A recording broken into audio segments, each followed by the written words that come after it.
I never thought I would be talking about same-sex marriages in India. Same-sex marriages. It seems that now it's a hot-button topic in India. Anyway, I'll give my thoughts, you give me your thoughts, and let's see what kind of conclusion we come to.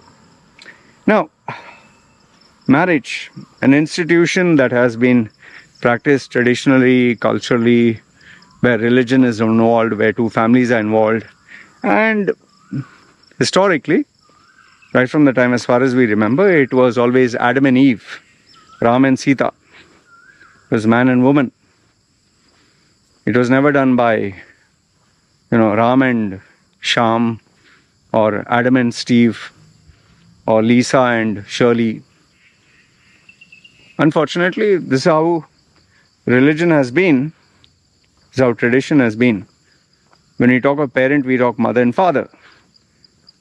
We have never said mother and mother. We have never said father and father. We have never said transgender man and transgender woman. However, depending on which side you are, times have changed. Now you have man and man.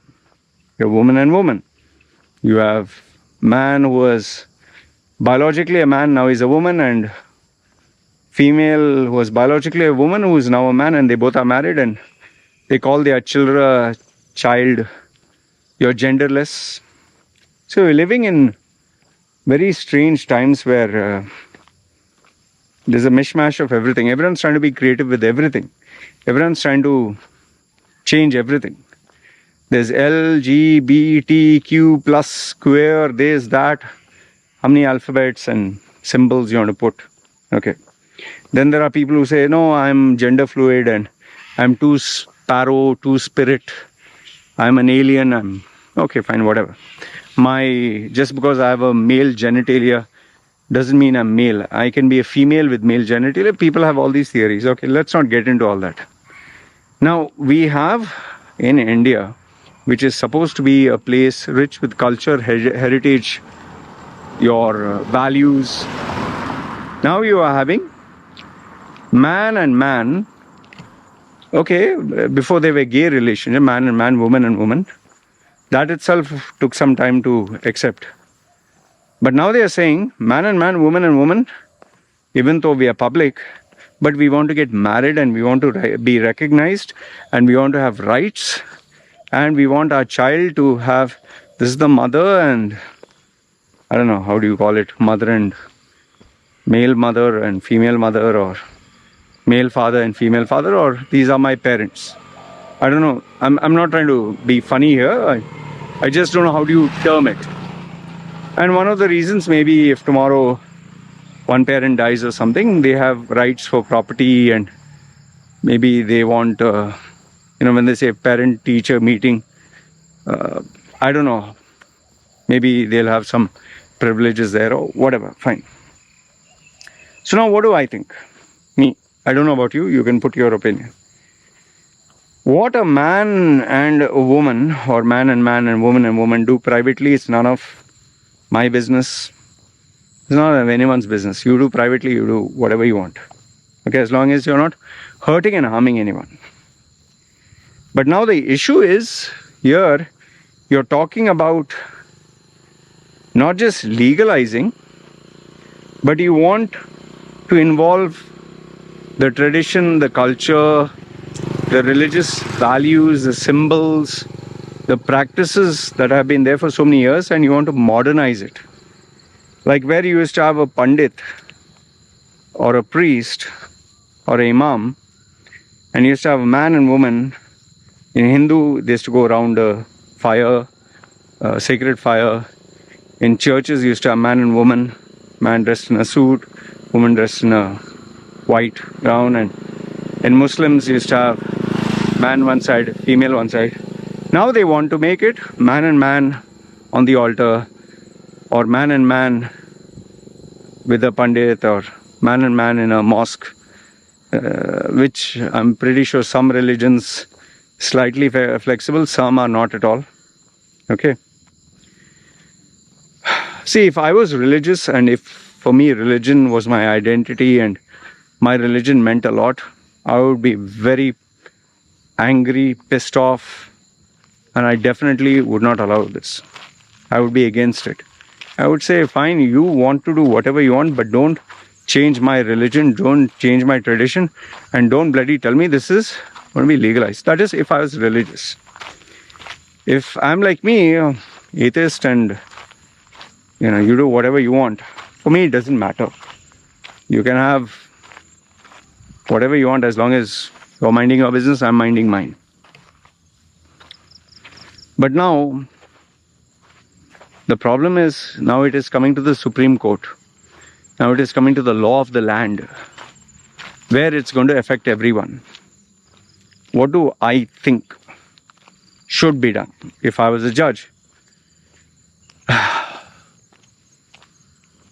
See, what I would say is, from a legal point of view, legal framework, depending on the laws of the land, if it is a place like Saudi or a Muslim country where the laws are based on religion, sorry, no, you can't. If it is based somewhere, let's say, in the West, European countries, Sweden, they don't care much about religion. For them, religion is a personal thing. You want to do, you do. They don't take it very seriously. For them, they focus more on individuals. They'll say it's legalized. Now,